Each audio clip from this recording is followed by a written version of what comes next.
शेर और हाथी की दोस्ती। एक जंगल में एक शेर था। शेर को बहुत भूख लग रही थी। शेर ने हिरन को देखा, उसे मारकर खाया। उस समय शेर के गले में हिरन की हड्डी फंस गई। शेर उसे निकाल नहीं पा रहा था, उसे बहुत दर्द होने लगी। शेर मदद के लिए जंगल में इधर उधर घूम रहा था। शेर को मोरनी नजर आई। शेर ने मोरनी से कहा कि मेरे गले में हड्डी फंस गई, तुम उसे निकाल दो। मोरनी ने कहा, ऐसा बिल्कुल नहीं हो सकता। इस बहाने से तुम मुझे खाना चाहते हो ना, तुम यहाँ से चले जाओ। शेर मायूस होकर वहाँ से चला गया। इतने में उसे एक भालू नजर आया। शेर भालू के पास गया और कहने लगा, मेरे गले में हड्डी फंस गई, मेहरबानी करके उसे बाहर निकाल दो।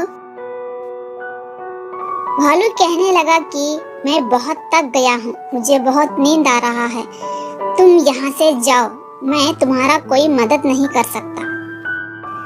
अपना मुंह लटकाते हुए शेर वहाँ से आगे बढ़ा। इतने में उसे एक हाथी नजर आया। हाथी एक आम के पेड़ के नीचे था। उसे बहुत भूख लगी थी, वह आम खाना चाहता था। आम बहुत ऊंचे थे, उसका सूंड वहां तक नहीं जा रहा था।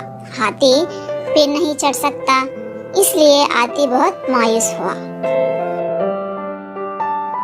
इतने में शेर ने हाथी को देखा और कहने लगा, मैं तुम्हारा मदद करूंगा, उससे पहले तुम्हें मेरी मदद करनी पड़ेगी। हाथी ये सुनकर कहने लगा, मैं तुम्हारा क्या मदद कर सकता हूँ? शेर ने कहा, मेरे गले में हड्डी फंस गई है, मेहरबानी करके तुम उसे निकाल दो, फिर मैं तुम्हारा जरूर मदद करूंगा। हाथी इसके लिए राजी हो गया और अपने सूंड से शेर के गले में से हड्डी को बाहर निकाल दिया। शेर का दर्द कम हो गया, वो बहुत खुश हुआ और वो आम के पेड़ पर चढ़ गया। वहाँ से फल तोड़कर हाथी को देने लगा। हाथी आम के फलों को खाया, जिससे उसका भूख मिट गया और वो भी बहुत खुश हुआ। उस दिन से हाथी और शेर अच्छे दोस्त बन गए।